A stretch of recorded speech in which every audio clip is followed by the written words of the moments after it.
Hello and welcome to Credit Versio's Q&A Wednesday live for October 13th. I am your host, David Michalek, and over the past 9 years, I've conducted over 10,000 one-on-one credit consultations to help people improve their credit, and I'm looking forward to helping you on our live Q&A calls that we do every Wednesday on both our Facebook and YouTube channels at 6 p.m. Eastern Time.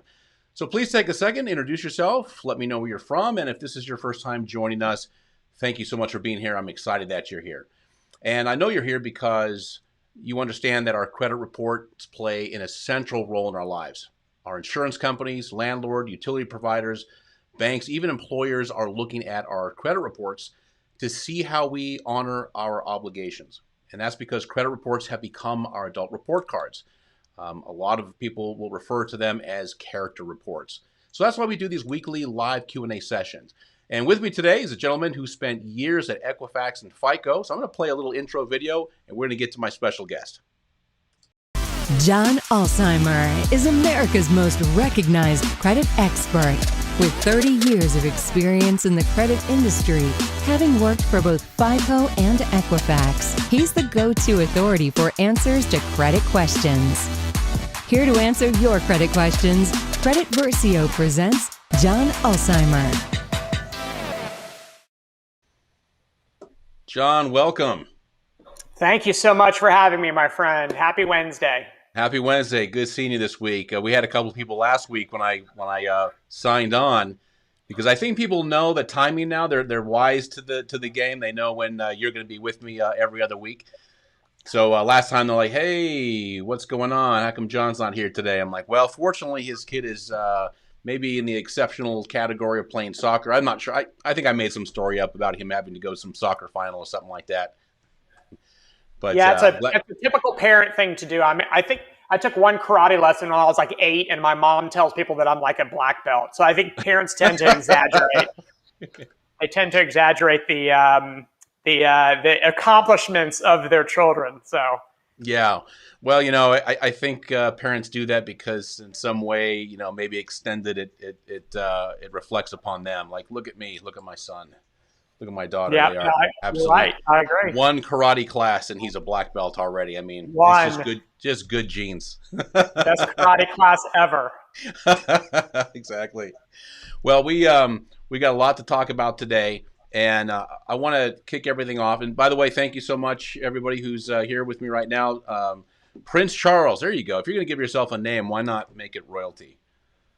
Everett Singleton, welcome. Dita, oh, you were here last week. Judy C, thank you so much for being here. It's good to have you. John, I got a handful of questions this week, posts actually. In fact, I took a screenshot of it because it was so important.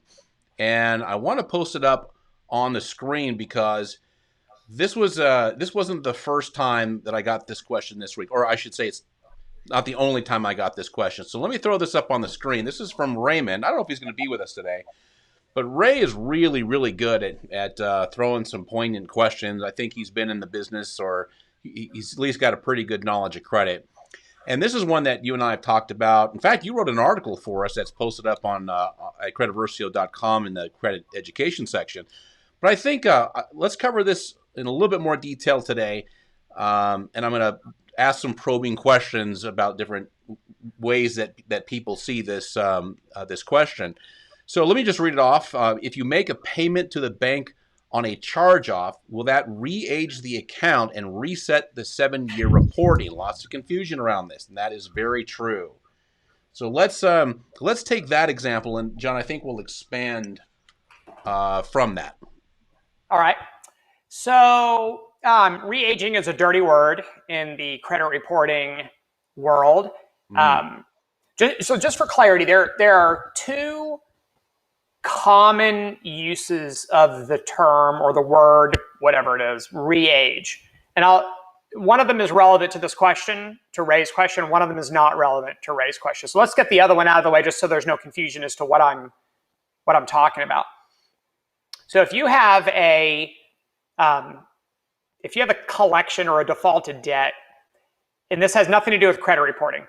So if you have a defaulted debt and a certain number of years have passed, then depending on what state you live in, there may come a time where the creditor can not sue you to collect a debt. And once that time has passed, and again, it's different based on what state you live in. Some states it's 3 years, some states it's as long as 15 years, and then there's a bunch that are in between. When that debt crosses that line, it becomes what's called time barred, Timebarred. It's time barred, which means that the creditor cannot sue you to collect that debt. If you do something like make a payment, or in some scenarios you promise to make a payment, then you can accidentally start that clock over again. And a lot of times that is referred to as re-aging of a debt. So that is a common use of the term, but that doesn't have anything to do with credit reporting. It doesn't have anything to do with raised questions. So if people are listening to this and they're thinking about time barred debts and getting sued, that's different than what I'm about to talk about. All right, so now let's talk about what I think raised question actually does indicate. So in credit reporting, we all know this, but there's a limited period of time that negative information can remain on your credit reports, and that's usually 7 years. There are some exceptions to that, of course, but if we're talking about things like charge-offs, like raised question, then it's 7 years from the date of the first delinquency that preceded the crescendo into the default or the charge-off. And there's a date on a credit report called the DOFD, or the date of first delinquency, and that's the date that the credit bureaus use to start that 7-year clock ticking. But by the way, not to cut you off, John, but when you say a date on the credit report, that date is oftentimes not physically on the credit report itself. When you and I are looking at, say, a consumer credit disclosure. That's right. That's right. So if you're looking at a disclosure, meaning something you can pull off of a website somewhere, that date may or may not be visible or present on those formats of credit reports. But I can assure you that on an authentic credit report, meaning the one that the credit bureaus generate, the ones that are scored, the ones that are sent to the lenders, the DOFD is present. It has to be, because it indicates what's referred to as either the anchor date or the purge from date on a delinquent. If something's in good standing, then there is no DOFD, because there's no delinquency to age it from. So if that date should be chiseled in stone. It should never ever change unless it is in fact wrong. And then if it is wrong and a creditor or a debt collector corrects it, then obviously it can change. It can become older, or it can become a more recent date. If that date is, however, changed to be more recent, and that is incorrectly done, that is commonly referred to as re-aging. And so you're essentially starting the 7-year clock ticking from a date that's more recent than it actually should be. And so you have no idea how many arguments I get into about this date, and how the term re-aging is only applicable to what I just explained. There are people that argue that any date that's changed on a credit report, that's re-aging. So I have to have a basis for this statement, right? Or people are going to be like, well, who gives a shit what John thinks? He doesn't know. Well, the definition that I just gave you is the same definition that the Federal Trade Commission has, the CFPB has, and the National Consumer Law Center. Those three organizations would hardly ever be confused with an industry leaning organization. In fact, I have on my screen right now the FTC's document that defines re-aging. Re-aging, inaccurately changing the date of first delinquency on a consumer's account to a later date. So essentially their explanation of re-aging is the same as everyone else's. And the credit bureaus have the same definition of re-aging. Consumer Union, which is also a consumer leaning advocacy group. So we all share this definition of the term. So now let's get to Ray's question. If you make a payment to the bank on a charge-off, will that re-age the account and reset the 7-year credit reporting clock? The answer is absolutely not. It will not. In fact, nothing you do can cause that date to be changed legally to be a more current date. Now, if the date is reported incorrectly and it's just simply being corrected, no harm, no foul. But you can make a payment, you can make a partial payment, you can settle it, you can argue with the lender about it, you can file a dispute, you can do whatever you want, and none of that stuff will cause that date of first delinquency, or DOFD, to be changed to a more recent date. Sometimes there's some confusion about what is in fact the DOFD. So there's different dates on credit reports, date of last payment, date of last update. Glad you're covering this, because there's a lot of confusion here. So I think that's where the confusion comes from, is that consumers may be pulling a credit report off of some website or from what's called a compiler, which is like these companies like Identity Guard and some other websites that'll pull credit reports from different sources and kind of make these merged credit reports. Those are called compilers. And so you may see dates on those credit reports that change periodically. And so it gives the impression that, whoa, now you're re-aging, you're changing dates on this thing to be more recent. And really, it's only one date that can be changed that would result in re-aging, and that's that DOFD, or date of first delinquency. And so that date, if you look at dispute responses from creditors and debt collectors, that particular date is one that should never, ever change on a dispute response unless it's really being corrected. Right. Well, and I'm glad we're talking about this and really getting down to the finer details, because, I've had a couple, I won't name their names, but people can go into the history of the YouTube and Facebook Lives and you can see them.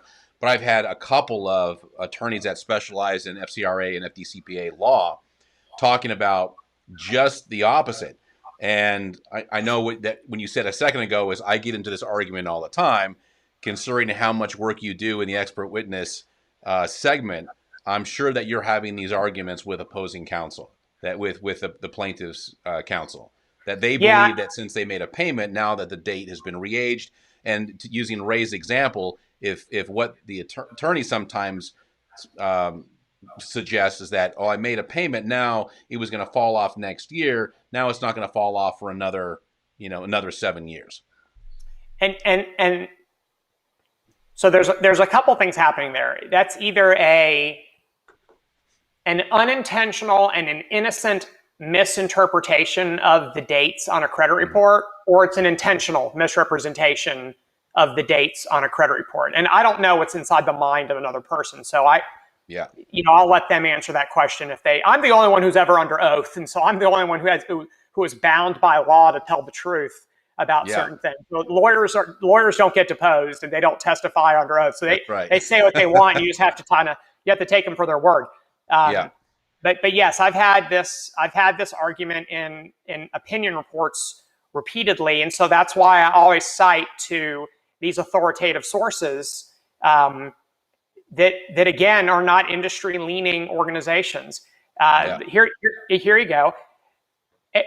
Errors that are common in furnishers. These errors include attributing an account or debt to the wrong consumer, incorrectly recording a payment history, or re-aging a debt by reporting an incorrect date of first delinquency, which is the trigger date for the 7-year period that negative information generally can stay on a credit report. Who do you think wrote that? Where do you think I got that? That was a quote. Where do you think I got that? CFPB? The National Consumer Law Center. Okay, yeah. All right. So the National Consumer Law Center does not like credit bureaus. They do not like debt collectors. They don't like John Ulzheimer. But that's their definition. And throughout our fastest 45 minutes on video, I'm going to pepper in other definitions of re-aging that are basically the same as that from other authoritative sources. So you can see that it doesn't matter what some plaintiff's attorney thinks the date is. What matters is what the FTC says the date is, what the CFPB says the date is, and what the National Consumer Law Center says. And to some extent, I guess it matters what John Ulzheimer says the date is, because for people that are in the industry, we all know what re-aging means. And it's generally when some bozo changes that date of first delinquency on an account, and it makes it look like it's younger. Yeah, exactly. So we got a handful of people watching. One of the things that I didn't say in the beginning of the video is this is a free-for-all. We're on your time, so whatever questions you have about credit scores, feel free to ask, and John and I will address them. So, still leaving up Ray's question.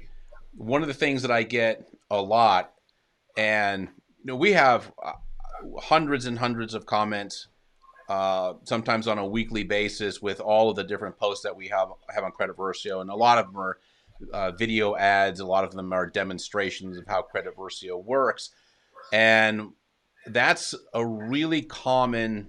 There's a lot of confusion about this because people will say, "Hey, listen, if you start talking to a creditor or to a collection company, like people really fixate on the collection side, is if you talk to that collection company, if you make a deal with a collection company, if you send them a payment, now you're going to re-age that debt with the definition that that Ray's making here, not about removing the time bar, but talking about it staying on for an additional 7 years. Although I think personally, the removing the time bar part of it is the greater of the concerns, because now they can sue you. Now they have other options that they didn't once have. That's right, and so you'll sometimes you'll hear from time to time. Sometimes you'll see debt collectors offer, make a goodwill payment.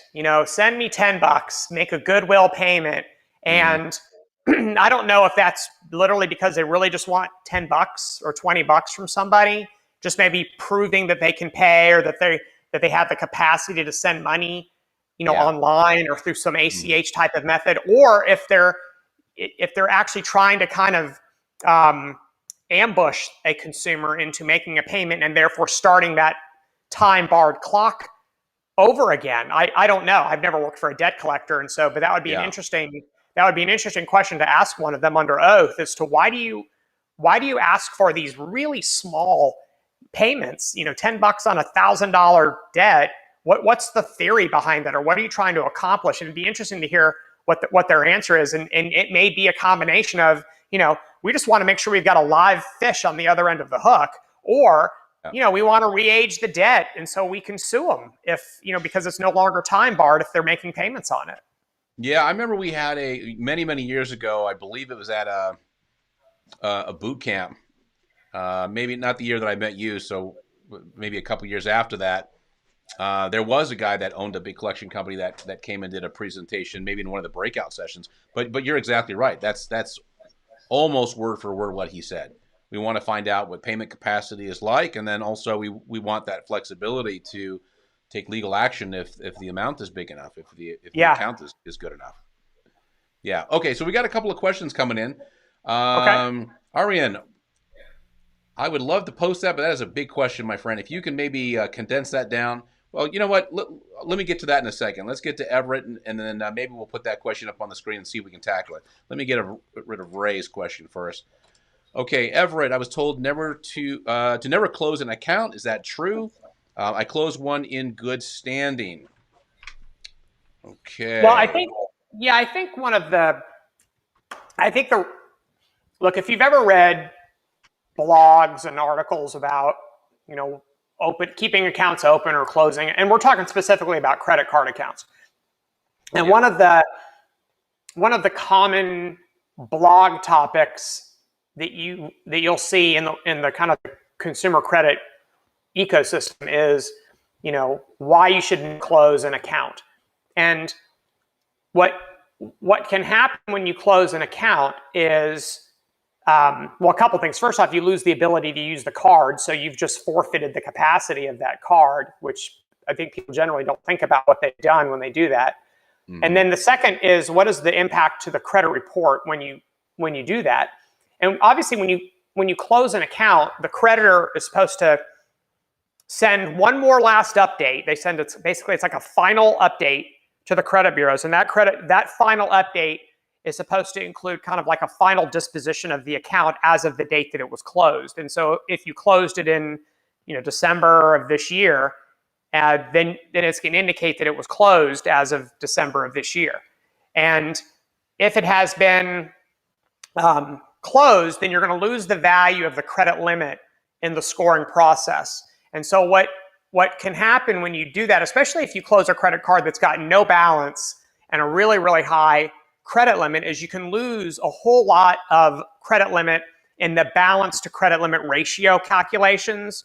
It's formally referred to as revolving utilization. People call it credit utilization. Some people call it the balance to limit ratio. It's kind of the same thing, just said differently. But it's basically math. So it's a division problem. It's one number divided by a number times 100 equals a percentage. And so if you close a credit card that you're not using, but you don't pay down your credit card debt in an equal amount as to the credit limit, then your utilization percentage is going to go up. It's a mathematical certainty. And the higher that percentage, the fewer points you're going to earn in that particular category. And there's a possibility that your score is going to go down as a result of you doing that, even though you really haven't done anything kind of materially wrong. You haven't missed a payment. You didn't get into more credit card debt. You didn't excessively shop for credit. All the things that you can do that can cause a score to go down. All you did was close a card. And so that's why that can happen, is that you're losing the value of the unused credit limit in those balance to limit ratios. Yeah. Great answer. And along those lines, talking about utilization, Ariane, we're going to get to your question. I read it through, and it's a great question. It's just going to take up the whole screen. All right, let's run through this. Yeah, there we go.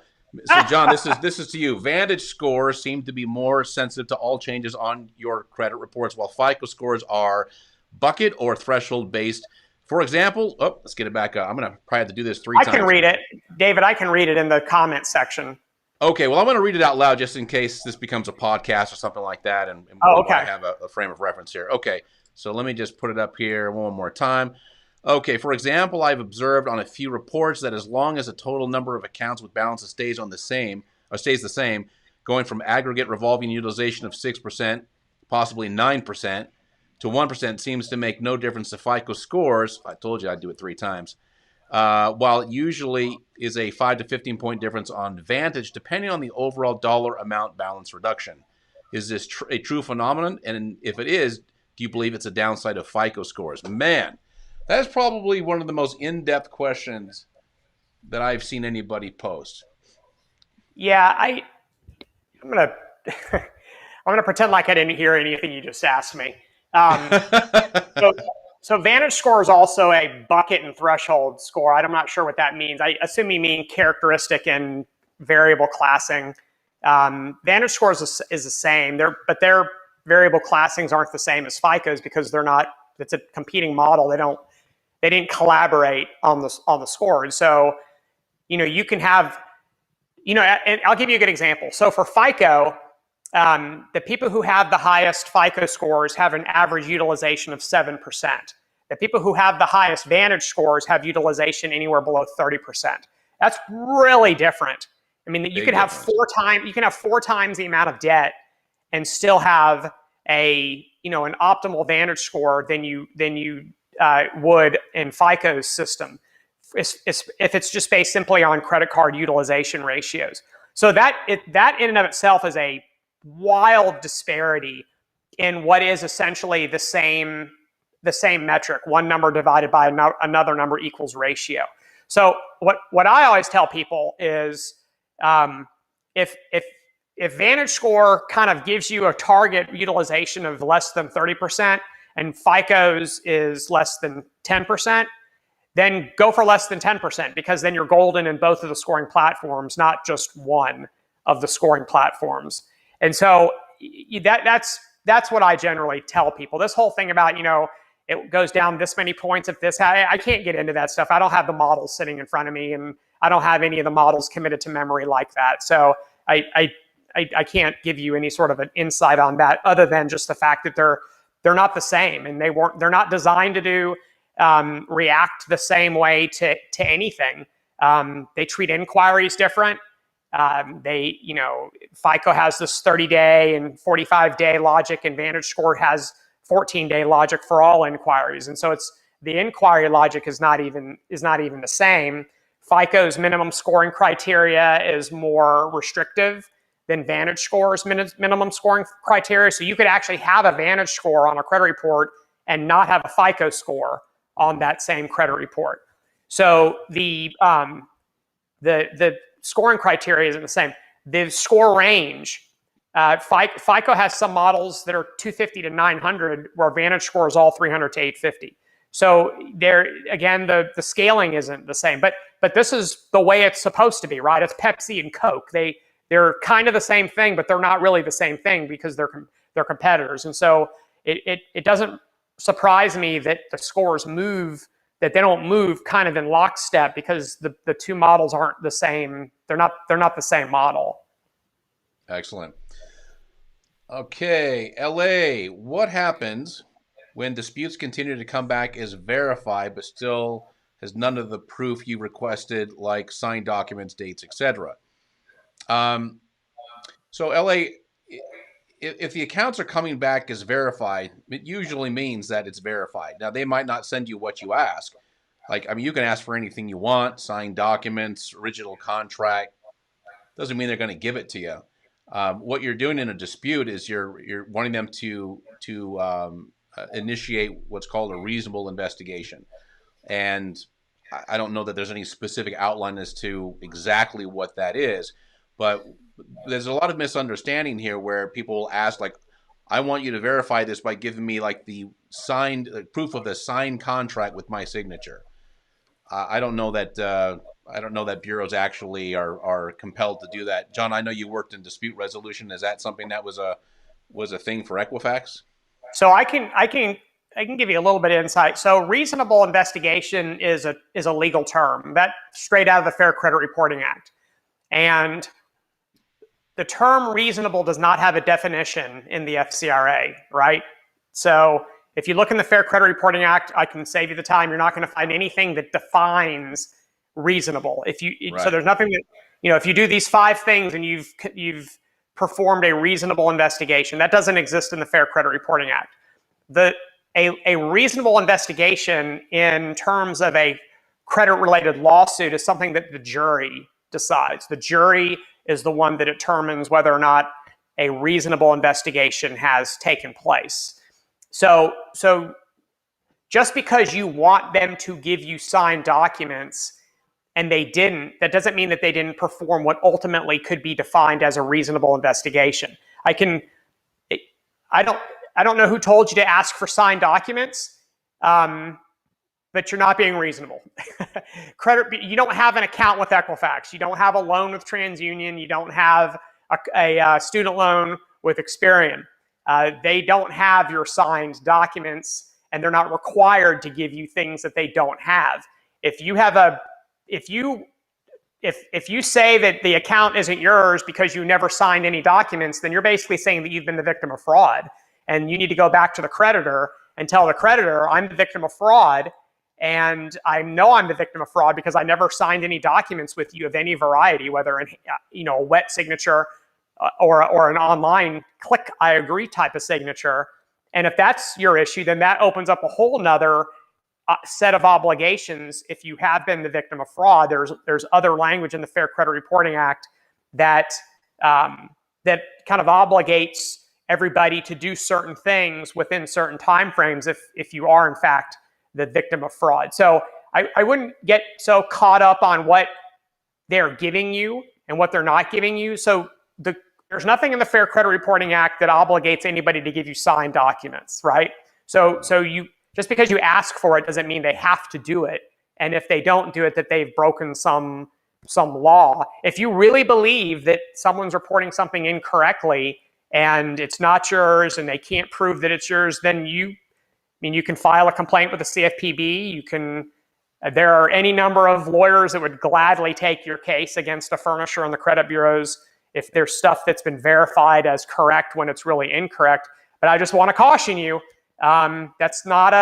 you shouldn't fake that one, because it doesn't turn out good. If it's very easy for people like me to sniff out when that's not a real thing versus when it actually is a real thing. If it is a real thing, it'll never make it to me because everyone will try to settle with you as quickly as they possibly can. If it's not a real thing, they'll take it down the road and they'll make you, they'll depose you. You'll be under oath. That's very unpleasant. And then it just generally is a bad scenario for the consumer if they're trying to fake it. Yeah. Says, okay, thank you. I asked because the amount of the loan they report is incorrect. There can be a handful of reasons why that's the case. Um, Arian, thank you, David and John, for taking the time. Hey, I have another one. Here we go. I have another one, David. Debt collectors can also contribute to credit reporting mistakes when they report the incorrect date of delinquency for the 7-year period that negative information may be included in a credit report. This date of delinquency is 180 days after the first missed payment for accounts that are sent to collections or charged off. All right, who do you think said that? The law center again? Nope, Consumer Union. Okay, I'm not Consumers very familiar Union. with Consumer Union. It sounds like you're prepping for. Are you prepping for a case? Because that's what. No. I have all these things at my fingertip because I've had to argue my point about what re-aging is and what re-aging isn't enough times. And I'm fully locked and loaded every time we have conversations about re-aging. Excellent. It's good to have the FTC and the CFPB and the NCLC on your side. Yeah. Sometimes. Yeah. That's a hard argue. That's hard to argue against that when you've got that at your fingertips. Right. Okay. Speaking of reporting that might be wrong, Deshaun. Oh, where are you? Question. I have a collection account that I paid off. I notice it continues to report every month. Is this normal? I have other collection accounts I paid off, and those accounts, it shows the last month where it was paid in full. In other words, if I paid off in April, that's the month it shows, not October, then reports in November, etc. So there are new standards for reporting collections, Deshaun. And when I say new, I mean within the past 3 years. So in September of 2018, the Fair Credit Reporting Act was amended. Again, it's been amended several dozen times in the past 50 years.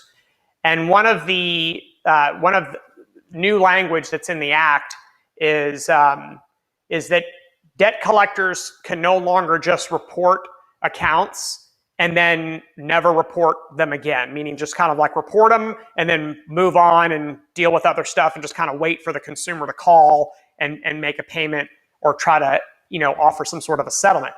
So there's a requirement now that debt collectors periodically kind of proactively re-report the information just to make sure that the balances are still accurate. Because what was happening, I'm not saying on a wide scale and not any one debt collector in particular, but you would have scenarios where John's collection agency would report a $1,000 debt to a credit bureau, and then let's say the consumer paid me or they settled with me, and now the balance is zero, but I would never report anything else to the credit bureau again. And so it basically sat there as a $1,000 collection forever until A, it got deleted because 7 years expired, or B, the consumer noticed it and was like, whoa, I paid this, it should be zero. And then of course the dispute resolution would get it corrected. And so what the problem that they were trying to solve with this is that they wanted to solve that whole issue of kind of the stagnant balances on collections that now would no longer happen because you're periodically updating the accounts just to make sure that they are still valid, that they don't need to be deleted because they've been withdrawn by the original creditor or sold off to another debt collector, or the consumer filed bankruptcy. These are all reasons why debt collections have to be deleted. Bankruptcy, withdrawn by original creditor, sold to another debt collector, medical collection that's been paid by the insurance company. These are all reasons now where collections are supposed to be deleted, where before they weren't necessarily required. And so this is why that they want a more active engagement between the debt collector and the credit bureaus to make sure that this issue of kind of the stagnant debt collection that didn't occur any longer. So that's probably why you're seeing dates on collections be updated, like newly reported dates. But that doesn't change that original date of first delinquency, that anchor date where the 7-year clock has to begin ticking. Yeah, and also too, John, maybe good to point out that this isn't to be misconstrued as, well, it's being updated, therefore it's continuing to ding my credit as a new collection, because sometimes that's the leap in logic, which is certainly understandable.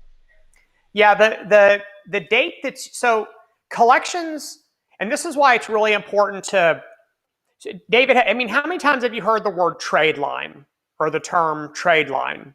More times than I can possibly Like even I don't speculate. like tens of thousands of times, and I mean Tens of thousands.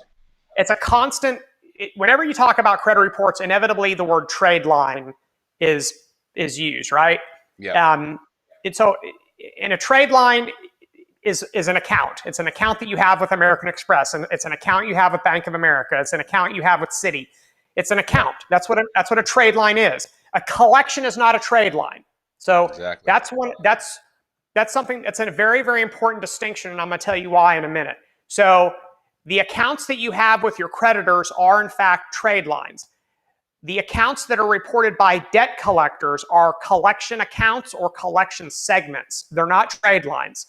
And that's important because the reporting standards for trade lines are different than the reporting standards for collection accounts. And the dates that are used for scoring purposes are different on trade lines than the dates that are used for scoring purposes on collection accounts.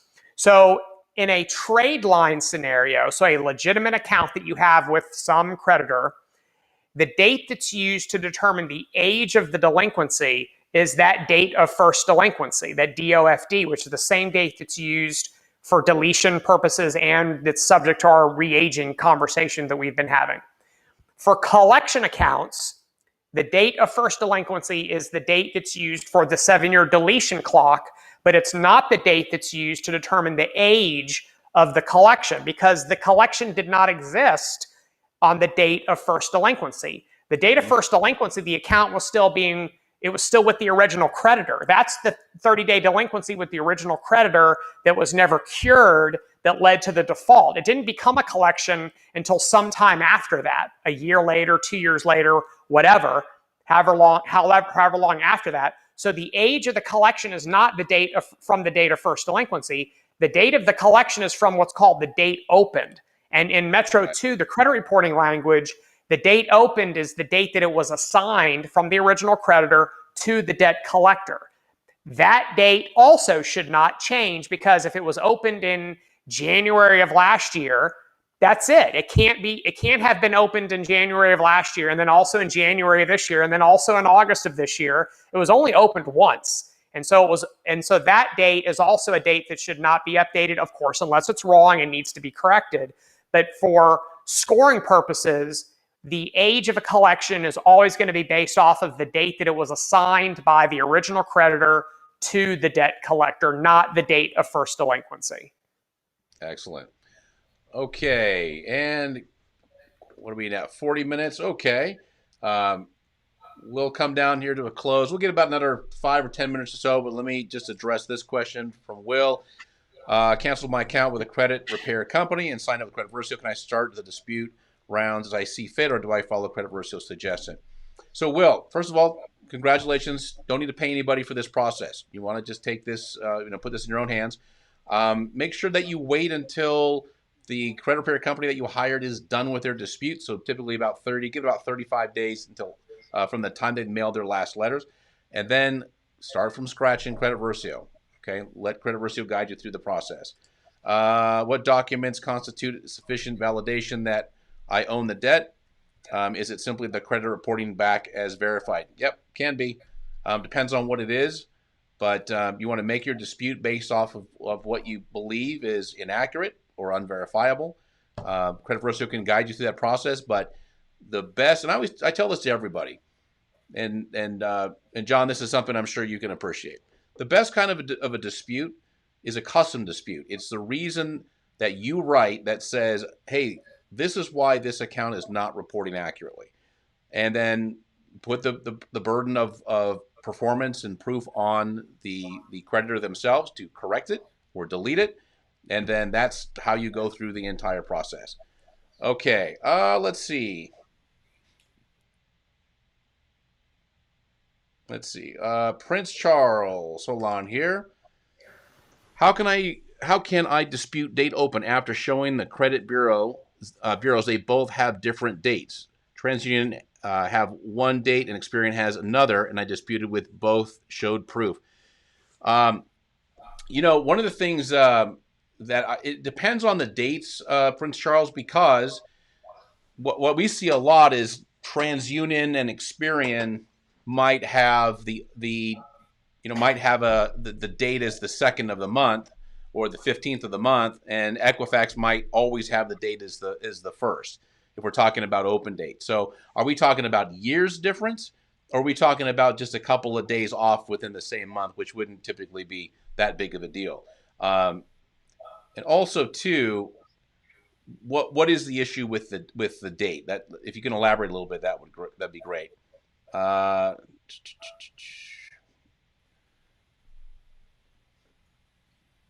Okay, let's see. Mary, if I send proof with my dispute letters that the date of first delinquency is incorrect, will the bureaus read it? I don't see why not. Yeah, I mean that's a garden variety dispute. Can you put that back, Dave? Do you mind put that back up?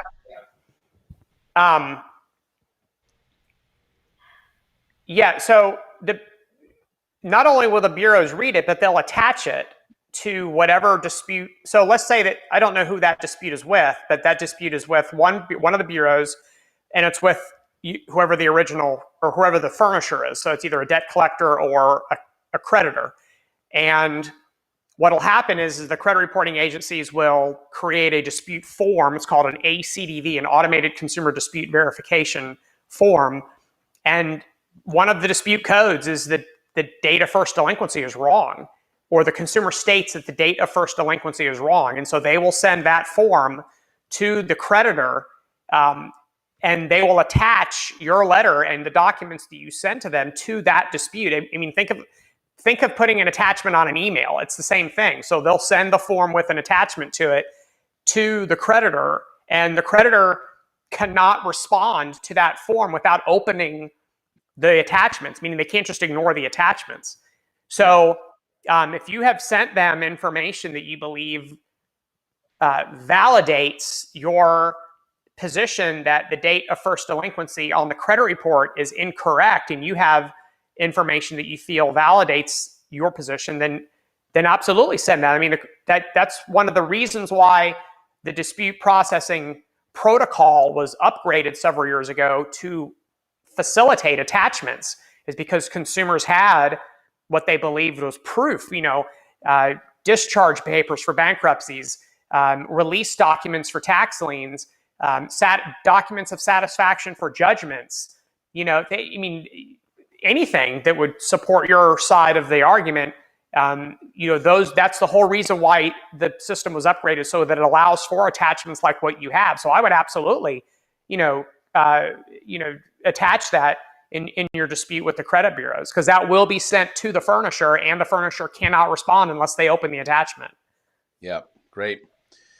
Okay, Prince Charles just dates 1st and 15th. Yeah, that's real common. That's on every single credit report. They're never going to have the exact same dates. Like, for example, you'll see accounts that are opened on January 1st. Okay, nobody probably opened up an account on New Year's Day, but some bureaus just put it on the 1st, some put it on the 15th, some put it on the 30th. And then your follow-up, it's just been my understanding that all dates have to be the same across the board. I don't. Yeah. So obviously I can't get into the whole dispute process, David, for obvious reasons, but Yep. So the dates that actually appear on a credit report, I realize what you're looking at is a disclosure or something from a compiler, but on an actual real credit report, there is no day. It's the month and the year. So if an account was opened on January 15th, 2010, the date opened is just going to be January 2010. It's not going to be January 5th. It's not going to be the exact date. It's just going to be the month and the year. And so just simply because the date on some report is not the same as far as the day is as on some other report, that doesn't necessarily mean that what's on the report as being sent to that's what's on an authentic credit report, and certainly what's being considered by scoring systems. That information is just considering the month and the year when it's determining things like how old your accounts are, the date of your oldest account, the average age of your accounts, and what's ultimately sent to creditors. So just for what it's worth, I just wanted to at least point that out. It's like It's like balances on, credit cards or loans. Your balance may be $1,000.28. Well, on a credit report, it doesn't show, it only shows whole numbers, right? It doesn't show $1,000.28. It shows $1,000. And another thing, if you have a $500 balance on a credit card and you send them a check for $510, you have a negative 10 balance, at least if you don't make new charges. But you don't have a negative 10 balance showing up on your credit report because they won't go less than zero. So there's some inconsistencies with numeric values and credit reports that don't necessarily indicate what's being reported as wrong.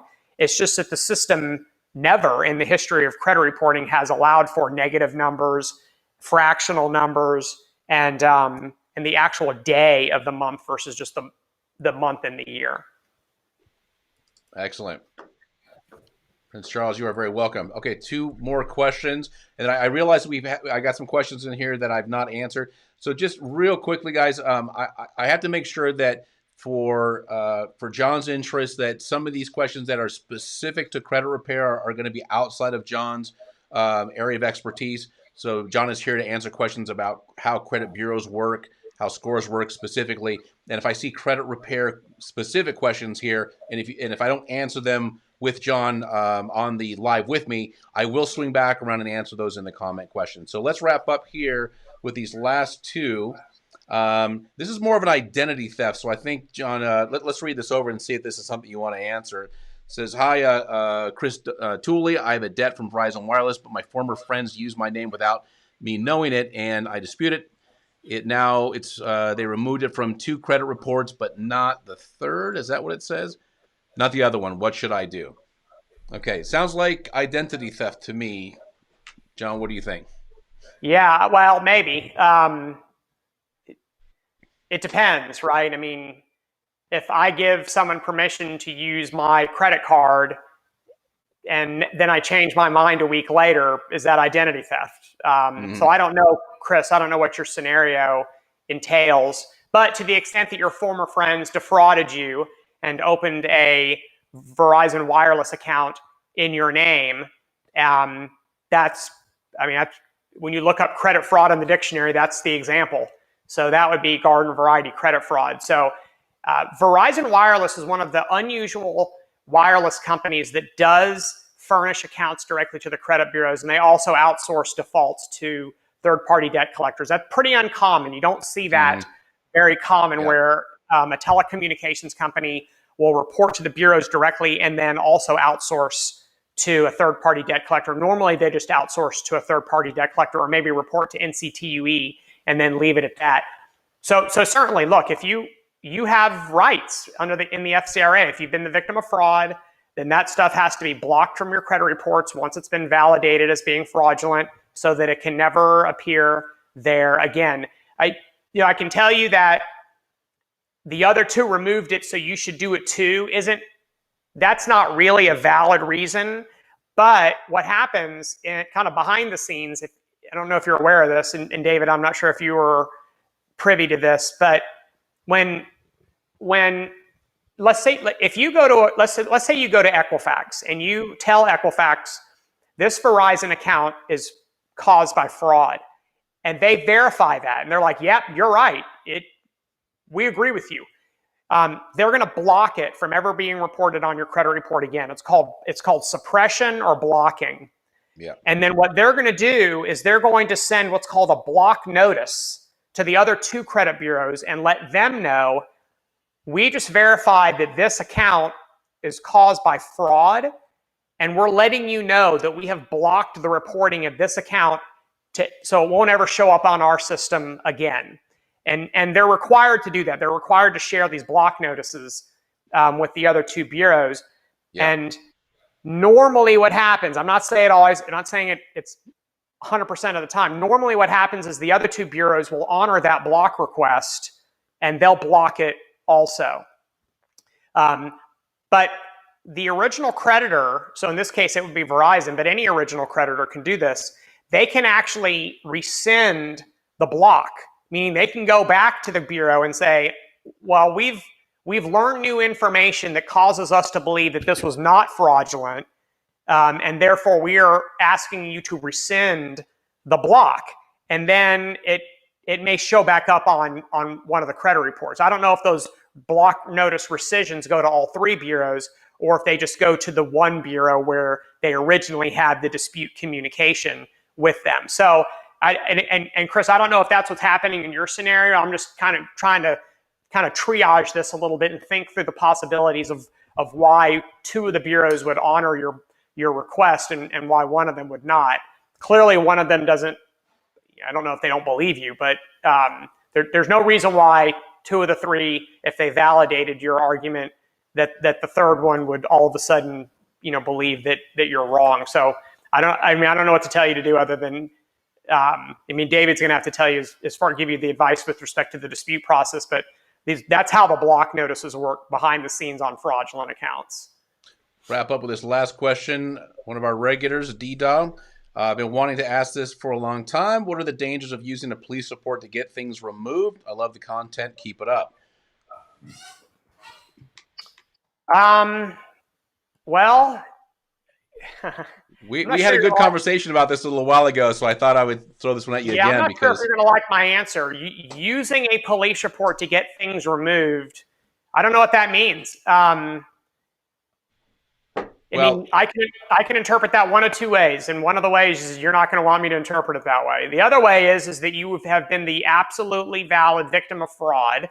Someone defrauded you, the super soldier, whoever you are, and you went to the FTC's website. You followed their instructions on filing an identity theft report, which includes going to a police station or some sort of an authority and getting a report from them, and then providing that report to the credit reporting agencies, and that's straight out of the Fair Credit Reporting Act as far as your rights to when you're claiming that you've been the victim of identity theft. And I'll let David address the other issues of credit sweeps and that kind of stuff. I'll tell you a story, and John, maybe you heard of this one because it was quite the scandal a while back, and I think this is maybe 5-6 years ago. There was a credit repair company, and if people ever wonder why there's so much regulation around the credit repair industry, it's because they do this to themselves, and it's because there's actors like this. But this is what happened. There was a credit repair company, I think out of I think it was Washington and maybe Oregon, that you can file police reports online there. So what they were doing is they were filing phony police reports to get things deleted from their clients' credit reports. And eventually that caught up with everybody. All the owners of that company went to jail, and so did some of their credit repair clients. So it's bad. It's bad news all day long. If filing a false police report is a felony. So it's really important to keep that in mind. I'm not saying that that's what you're doing. I'm just saying there's a reason why a identity theft in a police report is a big deal. You're using that under very specific circumstances of fraud. And okay. So number one, always be honest. Period. Absolutely. Ignore everything I say from here on, because that's the number one thing. John Ulzheimer says I should always be honest when I'm dealing with the credit bureaus and dealing with the authorities. That's it. Yeah. There's no shortage of scumbags who are making YouTube videos and monetizing them. I'm going to say it, David, because I say it and you love it. Standing in front of a Ferrari that they don't own, in front of a house that they know they don't live in. Yeah. My son calls it flexing, and talking about how you pay me $299 and I'll show you how to use a credit sweep to get all this stuff off your credit report, blah, blah, blah. It's fraudulent. It's a scam. They're scum, and it's illegal. John Ulzheimer says always be honest. That's what the takeaway from this. Well, and you'll get the same sentiment from everybody at Credit Versio. That's why we built the platform that we did, so you can do things legitimately. Okay, so John, time to wrap up here. We're coming up on an hour. John, do you have a minute after this to Sure. pick up from where we left off? Okay. All right. Thank you so much, everybody, for joining John and I today. Appreciate it. And John, we'll be back again next week because we're going to be doing a back to back. I believe so. We can do back to back if you want, or we can do the 27th if you want to have both Or maybe days that's available. what we got planned. I'll tell you what. Why don't I just look at my calendar and we'll figure out what we have on there. Okay, everybody, thank you so much for joining us today. We'll see you next Wednesday.